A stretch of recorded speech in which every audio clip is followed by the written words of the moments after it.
Hello, listeners, and welcome to the Dr. GPCR Podcast, where we bring you conversations with leading experts in GPCR biology. In each episode, we dive into the career trajectories, discoveries, and groundbreaking research shaping the field. The podcast was born at the height of the pandemic with three key goals: to share the latest discoveries, give researchers a platform to showcase their work, and inspire the next generation of scientists to explore this fascinating field. Since our launch, we've recorded over 160 episodes featuring incredible guests like Dr. Brian Roth, Dr. Robert Lefkowitz, Dr. Fiona Marshall, and many more. Our mission is to unite the global GPCR community, encouraging collaboration to improve human health through a deeper understanding of GPCR biology. Thanks for joining us in this exciting journey, and now let's dive into this episode. Hello, everyone. This is Yamina from Dr. GPCR. I'm so excited to come back with a brand new podcast episode. And this evening, or this afternoon, or this morning, depending on where you are and when you're listening, I have the pleasure of having with us Dr. Vaidehi Nagarajan. Thank you so much, Vaidehi, for being here. Thank you, Yamina. It's really nice to be here, and I really enjoy your podcast. And Thank you so much. Thank you. And I got your name right. Yes, you got my name right. Yeah. Absolutely. For those listening, I was just telling Vaidehi that I typically ask all the guests, how do I pronounce your name? I do it right off recording, and then the minute I hit record, I mix it up. And so not anymore. Not anymore. So 4 years of podcasting have paid off at this moment. I mean, my name is a hard one to say, and you did it very well. So thank you. Thank you. Yeah, mine isn't as easy either. So sometimes people do ask me, and you also got my name right from the get-go. So thank you so much for that. All right, so let's start at the beginning. Could you please introduce yourself and tell us who you are and what do you do? I'm Nagarajan Vaidehi, and as I said, I go by Vaidehi. Call me Vaidehi. I am the chairperson and professor in the Department of Computational and Quantitative Medicine. It's a long name, at the Beckman Research Institute of the City of Hope. So City of Hope is a cancer center, NCI designated cancer center, where we have a hospital where they treat cancer patients. And we also have the Beckman Research Institute, which is the basic research institute affiliated with City of Hope. And we have a graduate school here at the Beckman Research Institute. And the focus of the institute is to be able to translate the research we do at the basic level to the patient. So we have this whole gamut of people who can take the research from bench side, so to speak, to bedside. That is the focus. And I really enjoy working here because of that gratitude you feel that you're going to hopefully reach. Your research is going to affect patients in a positive way. Yeah. And I mean, we're all trying to do that in some way, shape, or form. And it is very satisfying when you see, after so many years of hard work, and so many people putting their heads together, that it pays off, even in a small way. So it's very exciting. When I get papers rejected or, very bad reviews, I walk through the hospital deliberately and telling myself I work for these people. So it's okay. Yes, not for the publishers and the reviewers in that moment. Yeah. So what's your story as a scientist? How did you get interested in science? It's a very atypical story, Yamina, to be very honest. So I grew up in India, and when I was growing up, I was between, I would say, middle school and high school. I got very interested, and just being very interested for no career reason or nothing, thinking about the future, in math. So mathematics, and at that time it was like, it went from arithmetic to algebra to calculus and geometry. So I got very interested in math. And my brother was very inspiring. He said, you should get into math. And and my mom, when I was growing up then in the 70s, my mom was saying that girls would get educated to get a decent education so you can speak English, get married, and live happily ever after. That was the goal, right? That was framed for girl growing up in this. I'm not saying everybody was like that, but more middle class families were like that. So, so I did not have any career in aspirations. My sister was studying to be a doctor. My brother was studying to be an engineer. I wanted to be an engineer. My mom said, "No, you're a girl. You're not going to be an engineer." So I took up BS, focusing on my undergrad studies, focusing on chemistry, mathematics, and physics, and went on to do MS. And every time I went for higher studies, I just had to tell my mom, "You go find a boy, and then I will study meanwhile." Right? That's the only way I could proceed studying further. And then little did she know that I could find my own person, partner, if I went to college there. And then, yeah, and things happened. But going back to, I was very, very inspired by the teacher in my master's on quantum mechanics. So I wanted to pursue doing PhD in quantum mechanics, and I did quantum mechanics for atoms, right? I mean, I never thought of a job at that point. Like, who's going to give me a job when you do quantum mechanics and atoms, except for a teacher's job or something like that? But I just was interested. I loved it. I did it. And then subsequently, at that point, I got married to my boyfriend, and then and we had a kid, and we didn't have much of daycare facilities in India at that time. So so I had a 3-year hiatus. I was home with my daughter, and then I went back to work after going. My husband moved to Los Angeles area for working at JPL. So I came along with him, looked for a postdoctoral fellowship, and I got into University of Southern California, started working with Dr. Arya Warshel. And he's the Nobel laureate. He wanted me to apply quantum mechanics to looking at ionization or ion solvation energies of ions using quantum mechanics and molecular dynamics together. So that's the work I did with Arya Warshel. And then subsequently, I wanted to work more on larger molecules to make my work more relevant to the society, right? I'm not saying atoms and quantum mechanics are not, but I wanted to learn that part of pushing it to larger molecules as well. So, and then I started working on proteins. I moved to Caltech and started working with Dr. William Goddard. His group was huge, and they did work from going all the way from quantum mechanics to proteins and materials, polymers as well.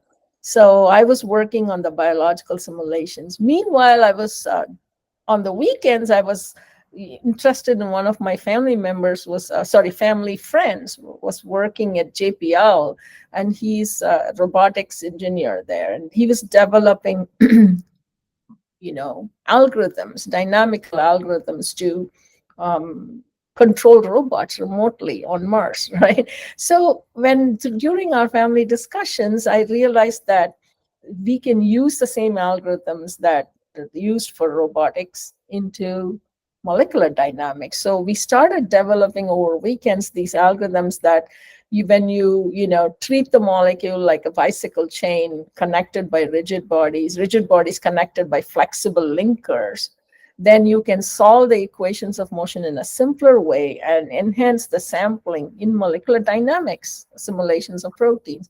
So that's where we did then we brought this robotics into the molecular dynamics simulation algorithm world and developed this Newton-Euler inverse mass operator method. It's a long name.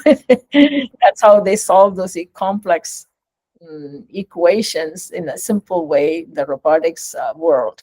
So that adaptation of that algorithm to ours kind of sped up speeding up enhance the sampling, conformational sampling in molecular dynamics that I was already doing right in Goddard's group. So this GNEMO method, we used it extensively, and I started looking at domain motions in proteins and how this can sample in a simpler way. Those days, 100 picoseconds, 200 picoseconds, and half a nanosecond was really great. Long simulations, right? Exactly. So it kind of dates me, though. It's okay. No, I So mean it. Well, everybody has to start somewhere, and technologies have to start somewhere. I was listening to you, and I have goosebumps because today these technologies, these methods are used widely in drug discovery as well and in research. And to exactly. think back that there was a time where this didn't exist or wasn't applied to the biology and protein questions, it's just fantastic to hear the story. Please.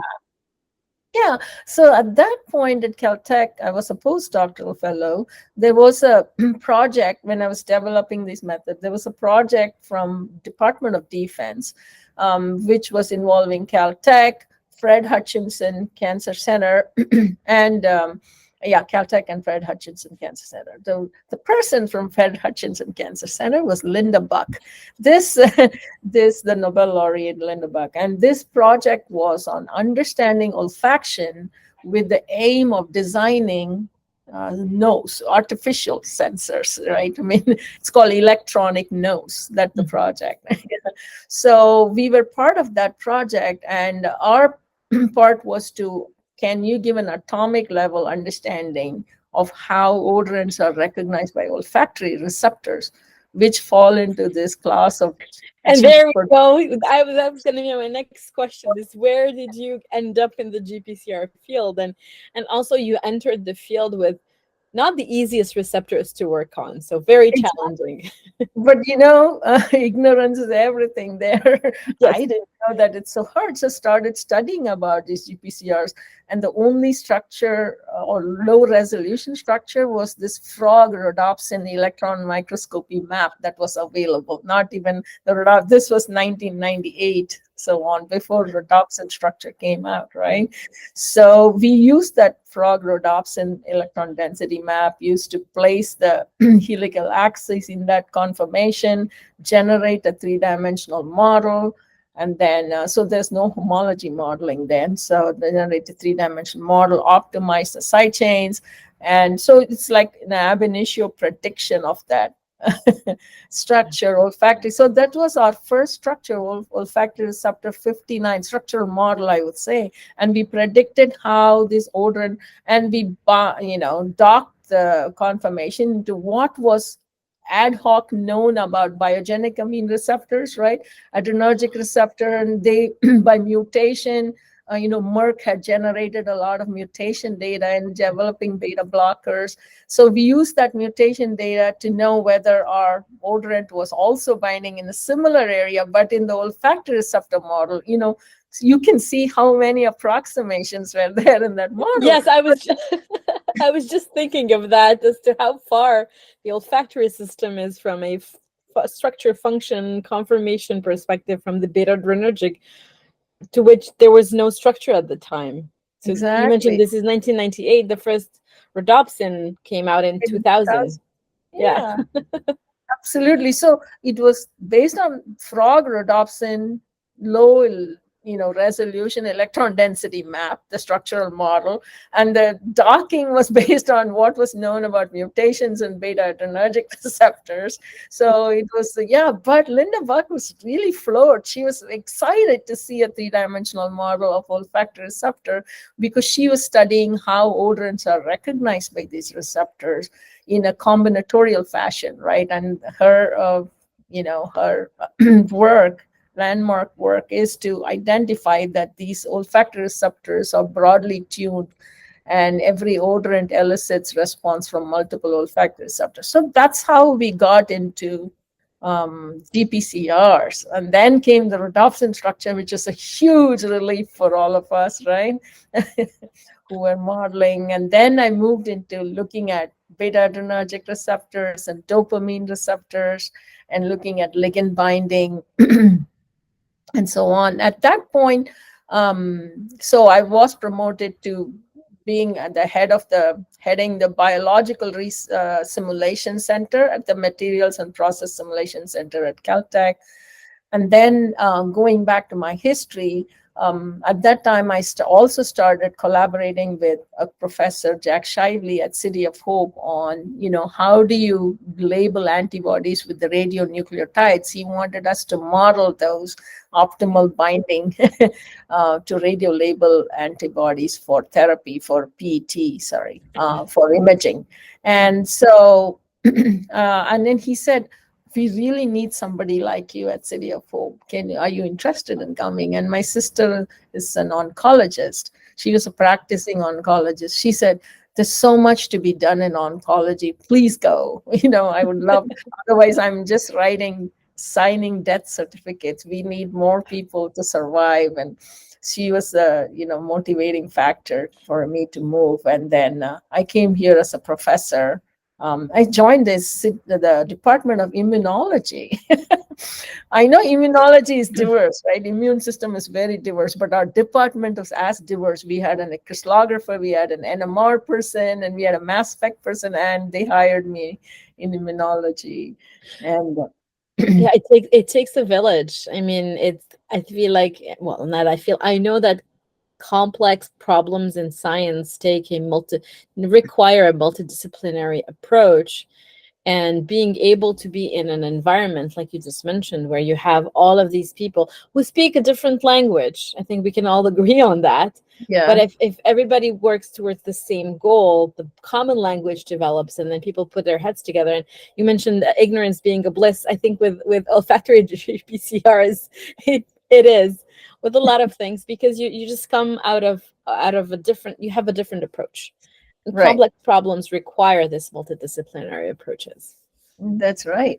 So it was hard in the beginning in immunology, because when I went for seminars in immunology, every seminar I'll come up with a dictionary of terms that they use. Yes. And I used to look up and learn. And then I carried this immunology book to concerts. And then I'll have a little flashlight in concerts, reading the books while listening to music. So it pushed me to learn a lot of biology, which was really good because it made me, as you said, I have to interact with experimentalists. It made me appreciate cell-based experiments, how those assays are done. And that understanding was very important for me to see. Otherwise, I'll be correlating what I calculate at an atomic level to something done at cellular level, right? And assays that are done at cellular level. And we need to understand what are the cellular factors that could affect the outcome of the assay that we are not accounting for in our models, right? Exactly. Yeah. So a lot of cell biology, I learned a lot of cell biology because I had to teach graduate school, and nobody was interested in learning computational biology at that time. The PhD students were all biology background at that time. And then, so I wanted to push myself to learn. So I taught cell biology, signaling pathways mediated by GPCRs and that stuff. So that's how I got into cell biology. Later on, as I missed people in computational biology because we need to talk to each other. Yeah. But there were people spread across the institute, Beckman Research Institute here, but they were in different fields. They were looking at sequence analysis, bioinformatics, RNA. The RNA-seq was just coming up then. And so people were statisticians, and there was a biostatistics, and then mathematical modeling and oncology. All that was coming together in the 2000s, I would say, the later part of 2010. And then I said I proposed to form a department with all these faculty coming together, and that's when our Department of Computational and Quantitative Medicine was formed. But after forming the department, there's so much synergy I see among the methods that we use right now. People who take this data set analysis, right? The electronic medical record data, they analyze the RNA-seq data, they analyze the genomics data, all from the patient's heterogeneous data sets. And they look at these using network models, they're looking at the relationships between these data sets and which data set is predictive of the treatment outcome for a patient. And then going to these seminars within the department, I can use that network model to look at how amino acids talk to each other, right? How they show codependency during the dynamics, and can that be used to predict their function, their role in the function of the protein? And can I use, so that's how the whole department was formed, and then here I am. I think that's wonderful, and it's a beautiful story. Was your and I want to go back a little bit, go back in time. Was your mom happy when you came home and you said, "Mom, I'm getting married"? Yeah. It was a tough game, but through my brothers, I go through the system and told my brothers first, and they went and met my future husband, and they were happy with him. And then my mom was happy because my brothers convinced them. My mom's, in traditional South of India, moms trusted their sons more than the daughters, and the fathers were the closer to the daughters. So my father was a champion, though, for educating girls being educated. So that's why it worked for me. I'm glad. No, I'm half Algerian, and I can relate to, from a cultural perspective, typically boys have this bigger impact or more important to families. Girls, depending on the family, yes, they can go to school, but it's at the end of the day, you can be a doctor as a woman, but the goal in your life in that culture is to get married and have children. Exactly. And balancing both, it can be a possibility, but at the end of the day, marriage, children. That's why I can very relate to what you were just mentioning.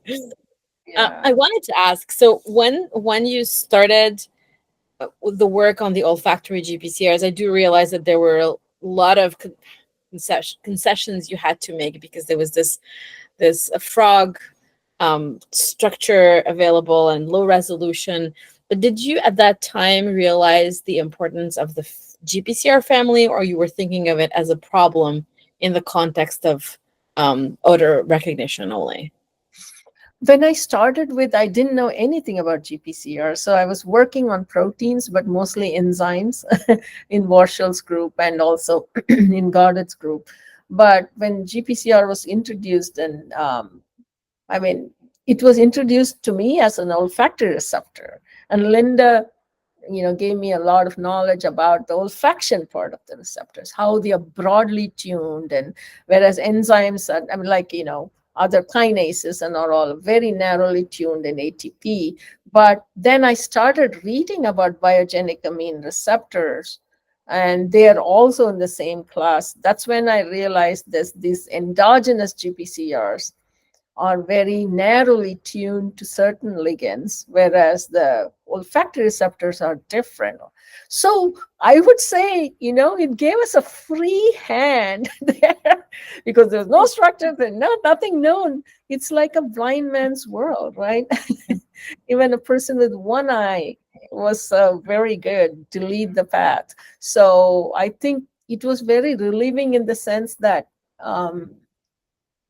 we could tell that the olfactory receptor, the odorants are broadly tuned, so we won't get a single, or like a few nails of the binding of the odorant. Nails meaning those interactions between the receptor protein when you mutate it, disrupted completely. It's more like a Velcro-like binding, and multiple residues and are contributing. And coming back to my life now, how many 30 years later, I'm working on olfactory receptors, and now we solve this, in our collaborative group with Ashish and Hero, to solve the structure of the olfactory receptors, and I'm seeing the same thing. It's very broadly tuned, and you mutate one residue, the odorant doesn't kill the binding or activity of the odorant. And so I think it's a fantastic family of GPCR. It's very difficult to work on.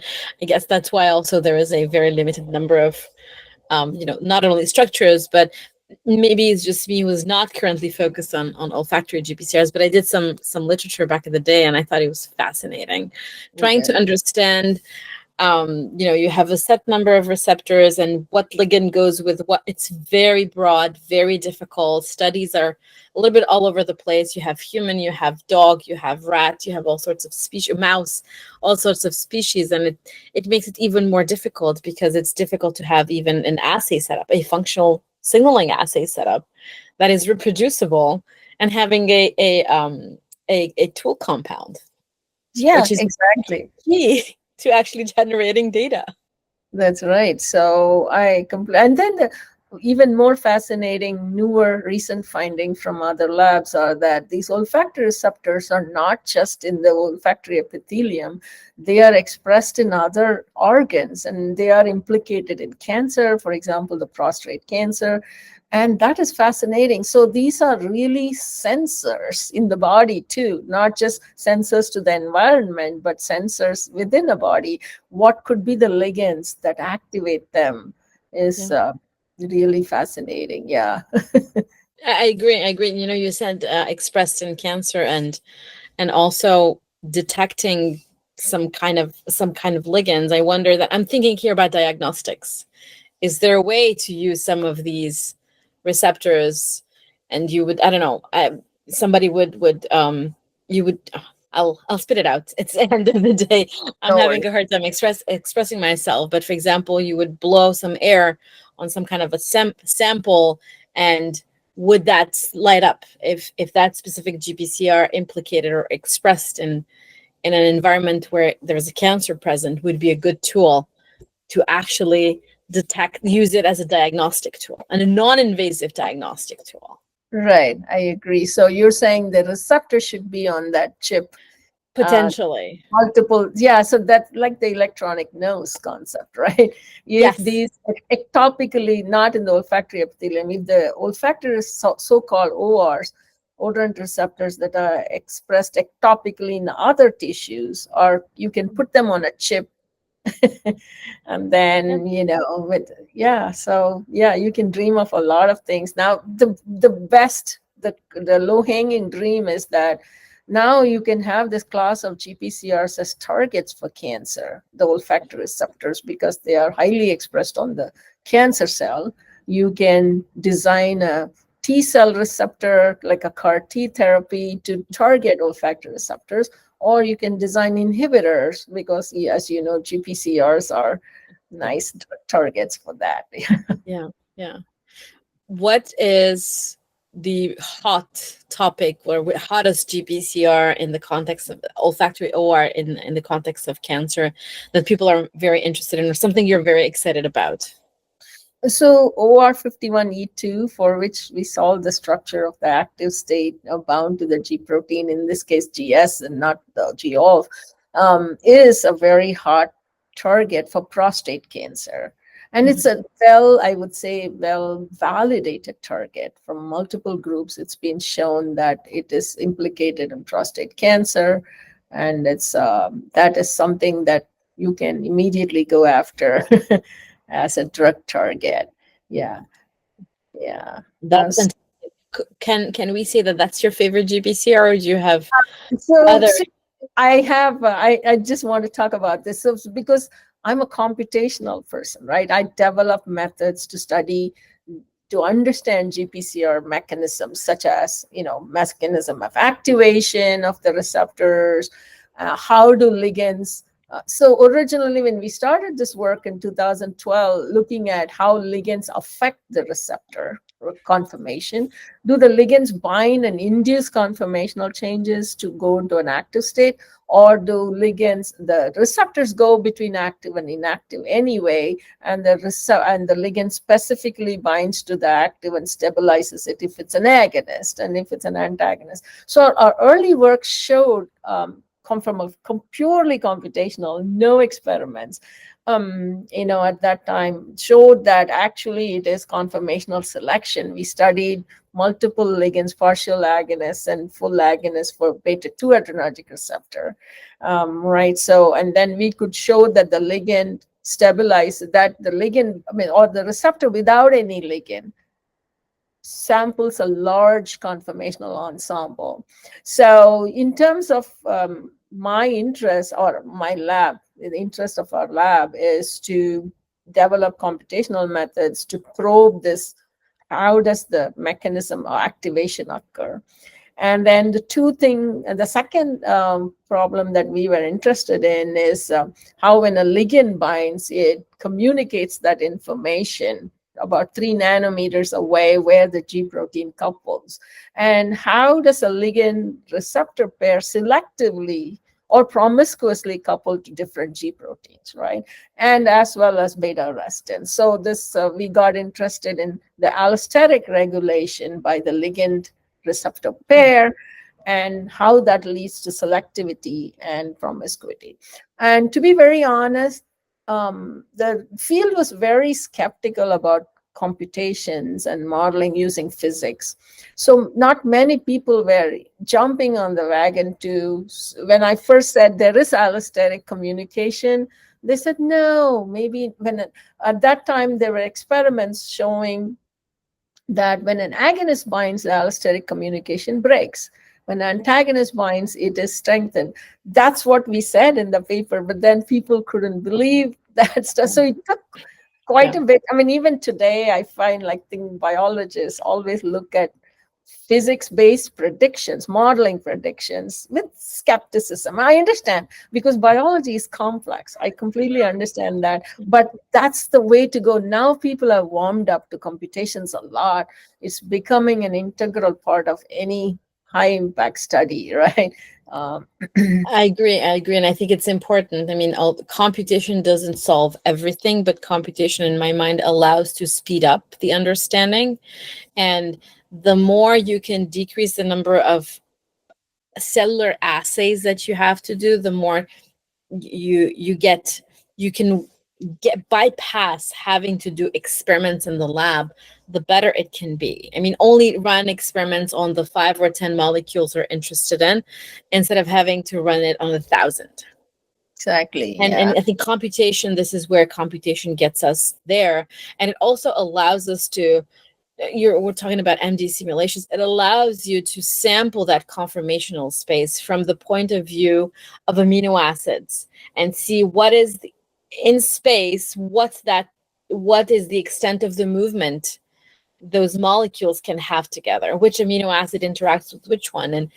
And we're just getting there, I think, we've started more and more in the field to think about these interactions, because you're really going from an atomic level to a physiological level. And I think seeing the coming together, all those disciplines, and the beauty of saying, well, you have this molecule, antibody or small molecule, name it, and this is what it does, and it moves, or it allows interactions between this molecule and this amino acid in your receptor, and therefore you have inhibition of tumor growth. I mean, isn't that wonderful?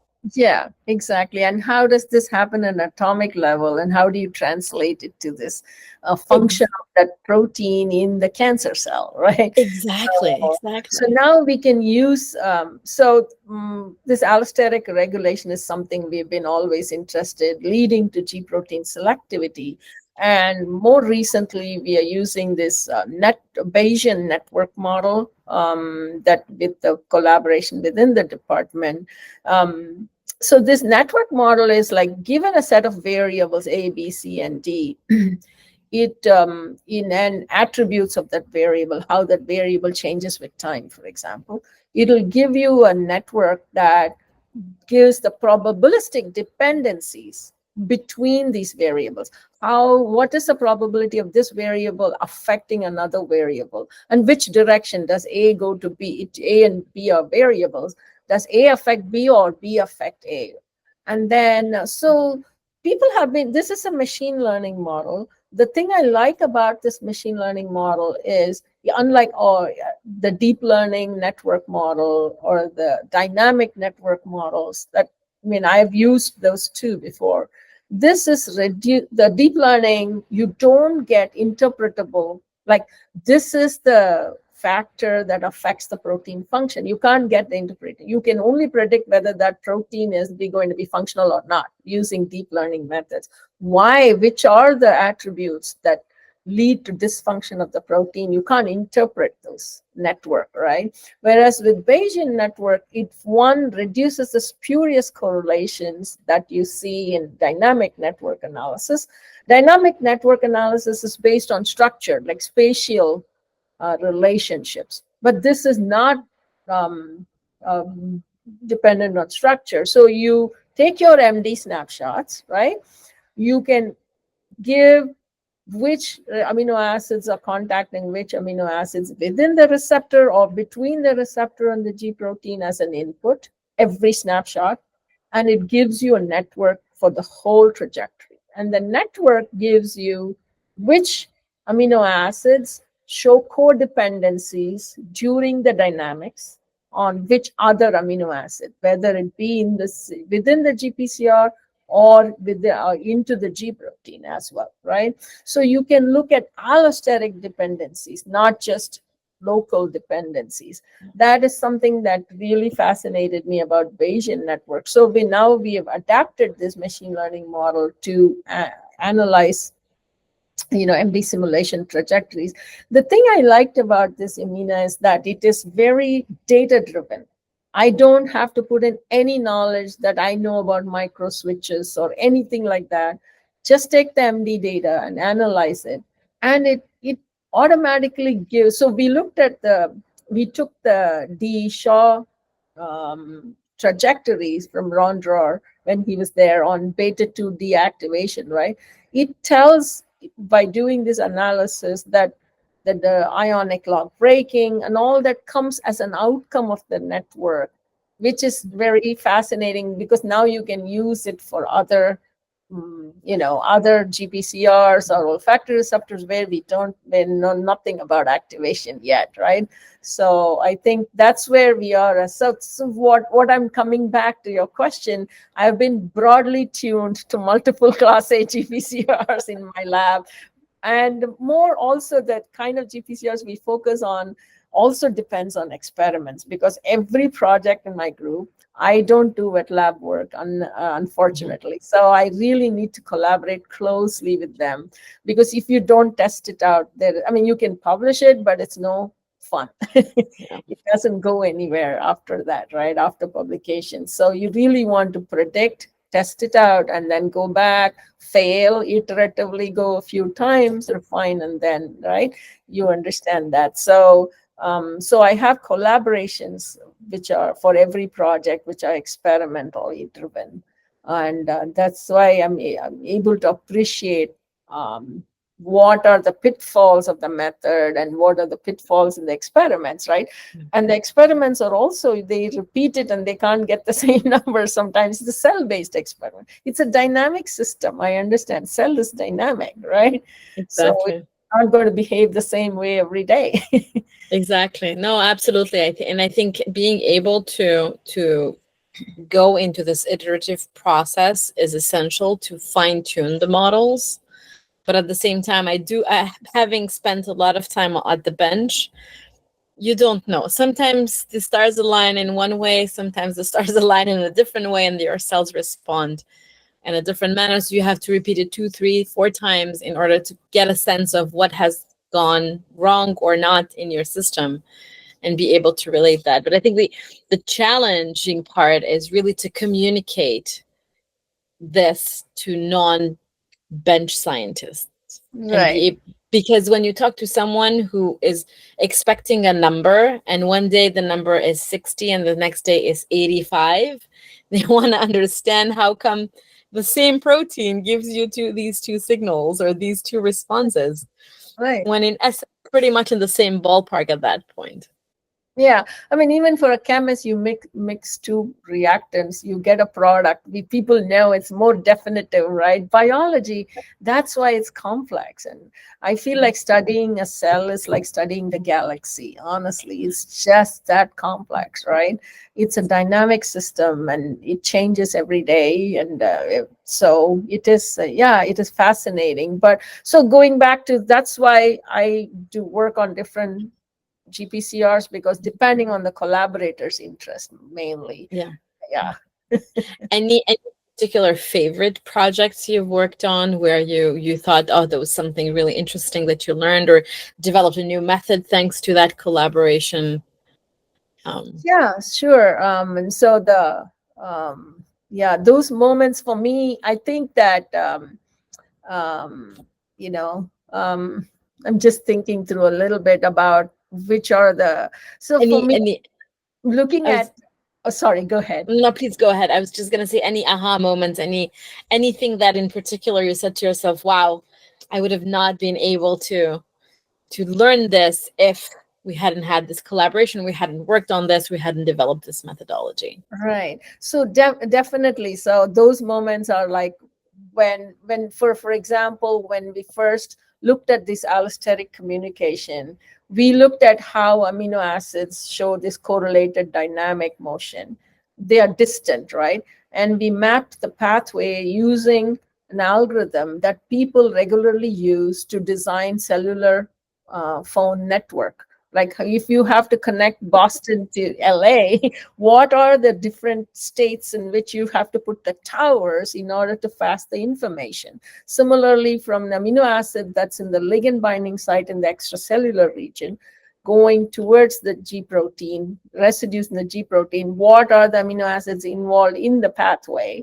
And then we was digging through literature on biogenic amines on what are the receptor mutations that have been shown to affect the ligand efficacy and the ligand potency both, but they are not in the ligand binding site and not in the G protein coupling site. They are in between. So when we looked through that literature, they all said, oh, these residues are, we don't know, they affect the structure. That's how they concluded, or they rationalized, understandably so.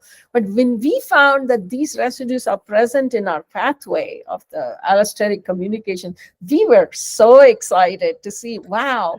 And then look at whether those residue positions are involved in disease associated mutation. So we went to the SNP database, and they are SNPs more often, and they're also disease. Some of them are disease associated. So now disease associated mutation need not be in the active site of the protein or functional sites of the protein. They can be everywhere.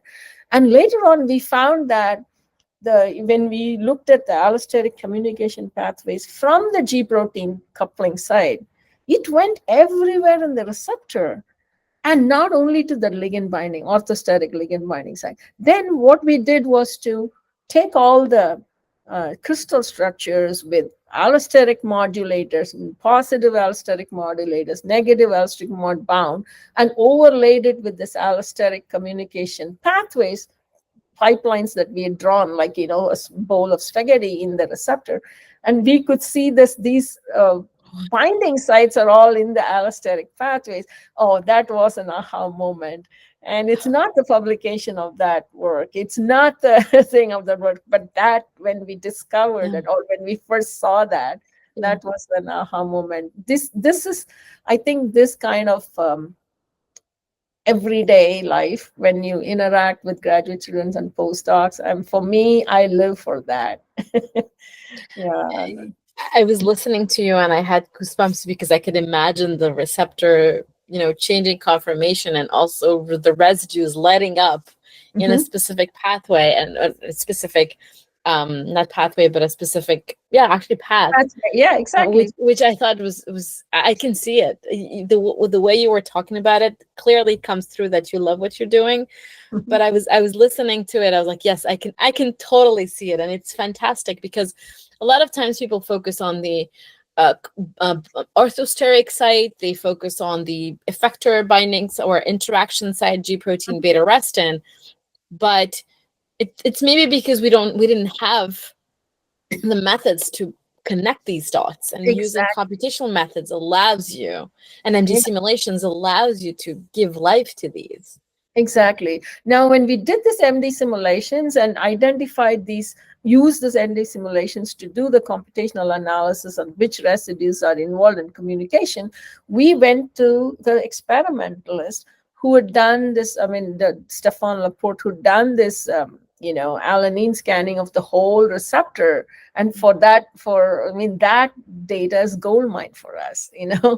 And FRET experiments done by Shivaramakrishnan, a very close collaborator of ours, and then we tell them, can you mutate this to, GS to GQ like, so the receptor will switch selectivity. They do those experiments and come back to us. So experiments are such an integral part of our accelerated moments. Yeah. It's like decoding, the secret language of a GPCR, which I think is phenomenal. I love Yeah. it. I love Yeah. it. So Yeah. you mentioned that in your lab you always collaborate with colleagues who have wet lab capabilities. Was this always the case, or did you, when you started your own group, you said to yourself, this is what we need to do because we're a computational lab? And how do you approach collaborators, or how do people approach you? Okay, so it was a long road, to be very honest. So as I said, they come with skepticism, right? Biologists. I mean, what are they going to predict at an atomic level? And so to have somebody to invest their time in testing your prediction needs conviction from the other side, from the experimentalist side, that this is right. That takes a few cycles. And in order to go through this iteration, so to be very honest, they came with an idea, some of the experimentalists, that this is voodoo, press a button, get an answer, and predict, and it should work. When it didn't work, they left. The collaborators left because they also have other, and nothing negative about anyone. I'm just saying they also have other priorities. They have to go on and publish and do the work, right? So so what we did in the beginning is to just publish theory papers. So those are like predictions, and we predicted this conformational selection of ligand, right? And 10 years later, NMR showed conformational selection. Some people may acknowledge it, some people may not acknowledge the previous one. So all this happens regularly in science. What I'm trying to come and say is that it takes time to set up your reputation through publication only in theory papers, and then they come along and then ask you to predict, and then we predict, and some of them stay sustained. So now I have a really great set of collaborators after a long time who are willing to test. And they bring in data and say, hey, I mean, like Dr. Dolman from UNC, Henrik brought in set of disease-associated mutations, BRET data, and he said none of them really correlate to each other. The cell-based assays, the yeast assays, the BRET data. Can you come up with a mechanism integrating all this, right? So that we were able to do, and that was very exhilarating too. And then now you use this model to predict further what could happen. So now this has become routine, which is really nice. And I'm really thankful to those experimentalists because they play as critical a role as our predictions. Absolutely. And I think it goes hand in hand with our ability in the GPCR field and in science in general to generate more and more data. Yeah. One thing, sorry to interrupt. So the one thing I found is in GPCR field, computations are a lot more accepted than other proteins like kinases. I was so fascinated because I started working in kinases and they were still talking about possible allostery when we had allosteric modulators, when people were talking about allosteric communication mechanisms in GPCR field. So that translation to different protein families was not there. And I was very happy that I'm in GPCR where we are more accepted. Yeah. We have an open mind. I think we just want to solve the problems and we want to understand the networks, and methodologies are as important as wet lab and dry lab. I think they're two sides of the same coin. Similarly to academia and industry, it's the same coin. It's just two sides. And if we put everything aside and focus on the goal, better understand GPCR biology in order to come up with new medicines, then everyone is welcome, and it's a welcoming field. That's right. So in the same way, pharmaceutical industry like Boehringer Ingelheim and Bristol Myers Squibb and Pfizer has been funding my group. We have sponsored research for the past 20 years. Every year, yeah. Every year they have. So that's because I think they need methods. They want us to develop methods, not drugs. So they want us to, because they have plenty of knowledge and how to develop drugs, right? They want us to develop methods in this allosteric. So using these allosteric communication pipelines, can you identify allosteric sites? Yeah. Right. So that's what we're doing. And then we give that software to them, and then they use it to, look at allosteric sites and then develop drugs. So um, pharmaceutical industry has been a driver of pushing the envelope in my group of developing computational methods. Because they really want the cutting edge not to be done there only, but also in academia. And that's how they see that synergy between academia and pharma. Yeah. This is a perfect example of, both academia and industry being two sides of the same coin. Right. How wonderful. Yeah. We talked a little bit about aha moments, which gave me goosebumps because I could see the little different amino acids light up in my imagination. Any other aha moments that you feel like shaped your trajectory as a scientist? To me, more it's like the everyday. So when students bring data to me and say, they, for some reason, they should call me Vaidehi. I keep saying that. They say Dr. Vaidehi because it's my last name. I think it's easy to say Vaidehi. So anyway, they come in and say, Dr. Vaidehi, it's not working. I just don't understand the data. That's when I'm like, I feel for me, it's like, oh, something that doesn't work makes you think, right? So that is really, those are my aha moments. Then we figure out this is why it's not. Maybe we should go calculate that. And I think that's what drives me to come to work every day. And to me, it's, there's some of the days where we have, there's failure, you slave through the failure, work hard and fix it. And then when you see things really correlating and your understanding improves, a step leap forward, that's another aha moment. But those are all cumulative effect from every day struggling with the data, right? And then so I would say that's what shapes my life as a scientist. I look for every day coming to work, talking to them, and doing this firefighting. It is wonderful. Any advice for junior scientists who are interested in computational work in the GPCR field or otherwise? Yeah, definitely. I would say, follow your passion. And no matter, I feel like being trendy is not as important as following your passion, because I feel like your hard work and your talent is what makes a research topic trendy, right? I mean, if you find new things, that's what makes it trendy, right? I would say contribution to the field should come from your passion, following your passion no matter what. And computations, I see just not in GPCR field alone. My role in the cancer center is increasingly important, not only because of the advent of AI. It's definitely, there's more data, there's more models to learn, and also balance it. The biggest problem with using AI readily for biomedical data is the imbalance of data.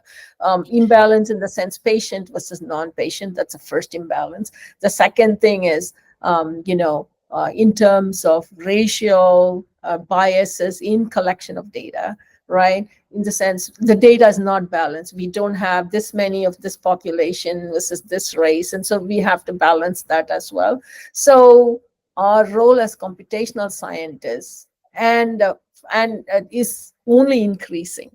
I see that our expertise and skill set, not just me, when I say as computational chemists, physicists, or biologists, our role is increasingly important.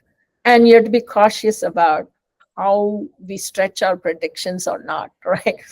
So we have to be very cognizant of the approximations made in the predictions and be aware of that.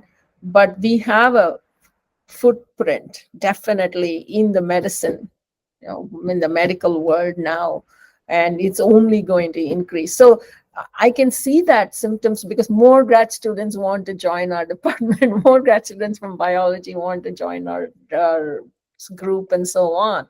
So I feel like young people, and I see that younger people who are definitely, you can go to companies and doing artificial intelligence for business purpose, right? In the sense that what is Yamina going to buy next, what is Vaidehi going to buy next, prediction versus, oh, can I predict before imaging, when a patient starts a treatment in cancer, it takes a couple of months to the tumor to shrink physically in image and see it. Can I detect using models, right? Can I tell the treatment outcome very early on, within 15 days of the treatment? Can I say, hey, yeah, these are the biomarkers in their blood sample that can tell that they are responding positively to treatment. Otherwise, you have to change the course, things like that. So they can have an impact. So I would say keep at it. We need more and more young women and of all genders and more Yeah. young people to come into this field. And I encourage women because quantitative sciences need more women. Great. Life sciences, but also mainly quantitative sciences. Yes, absolutely. Speaking of jobs and openings, when you have openings in your team, where can people find you? So people, I put it in our City of Hope website. They put it the HR and then the recruitment office puts it in our website. I do it in biophysics. I have actually openings for postdoctoral fellowship for fellows now, two of them, and so I am interviewing people. So anyone who hears this podcast, you're welcome to put it. Does GPCR your Dr. GPCR site have the openings that Yes. to do? Thank you. I was going to mention it. Yes. So absolutely. After our podcast recording, I will send you a link. Okay. And then there is a Google form that you can fill out, and we'll be more than happy to put it online. And also every Thursdays, we have our weekly GPCR news. And in the email, we advertise the latest positions so people can click on them and reach out. Yeah. Thank you for doing that. I mean, Yamina, I want to take this moment to thank you because you are a researcher as busy as any one of us, and you're taking the time to do this, to reach out and talk to people, not only about science, but also as an inspiration, their personal story, which is very important for grad students. I think many of my students came and said that part was inspiring to them, right? So thank you for doing this. This is a service to the whole society. Thank you. Thank you. I really appreciate it. And I love doing this. And as I mentioned before we hit record, I haven't recorded a new podcast episode since the beginning of the summer. So I'm excited to have you on as my first guest this fall. One last question. So this is a new question. What do you think we should title this episode? I see networks. I see allosteric activation networks of GPCRs, but please, let's get creative. I'm thinking maybe role of quantitative sciences in GPCRs. Ooh, I like that. I very much like that. I think it's important. I'm trying to think back if we ever had any guests who actually who do quantitative sciences, who are computational biologists or chemists, and I don't think so. So we're gonna, open up with you, and then start inviting more computational scientists to the podcast, because I think this is not only is the time. It's a very hip and very needed topic. Needed topic, but also I think all the experimentalists can get exposed and maybe find new collaborators or find their next opportunity. I remember I had a colleague during my PhD. She was a postdoc at the time. She was an experimentalist and switched completely over to computational work because she realized, oh, I love this. Yeah. And it gets me out of the lab, but I think it was more, I love this. Yeah, I Um, know that's important. Not because you break pipettes and stuff. exactly. You should love She doing was this. wonderful. She was a great experimentalist, but I think she found it's when you find your calling, and it's a little bit similar to for me with the podcast. I was petrified when I was recording my first podcast with Dr. Paul Insel, and thank God Paul had the best stories. But we're here 4 years later, and I'm very excited to be able to continue communicating with our Yeah. wonderful, wonderful GPCR community. Thank you. And you can also, I was thinking, this is just a suggestion to have a forum or like a few people forum for how the impact of AI on GPCR mechanisms as well as drug discovery, both. I think that's a wonderful suggestion. I will take note of it. It actually crossed my mind as we were chatting. We have been very much focused on leveling up the back end of Dr. GPCR. So we're coming back in 2025 with brand new programs. And I think the importance of computational and AI in uncovering GPCR biology, but also in drug discovery is very an important topic, and we absolutely need to have you. Maybe I can have you on as a guest speaker. Sure, I'll be happy to. That'd be lovely. Thank you so much for your time. We're gonna stop recording. Don't go anywhere. As I always tell people, we're gonna let people wonder what we talk about after we stop recording, but I just want to get your impression. With this, Vaidehi, thank you so much for being here. Thank you, Yamina, for having me here. I enjoyed it. Thank you, everybody. Talk to you soon.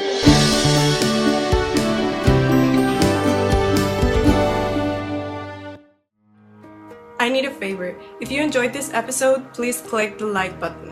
And if you like the podcast, consider subscribing to our YouTube channel. Many of you come back to watch our videos but aren't subscribers yet. One click goes a long way. All the information about Dr. GPCR is in the description. Find all our fantastic features and everything you can benefit from becoming a premium member. And while you're on it, check the Dr. GPCR University courses and share them with your network, colleagues, and friends. We also want to hear from you. Is there anything missing from our ecosystem? Can we make it better?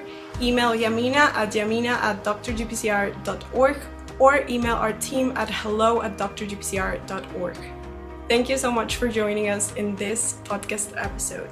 If you're still there, we also want to take a minute to thank our team members: Yamina, Attila, Montserrat, Cam, John, Yatsu, Mark, Ivana, and Andreina.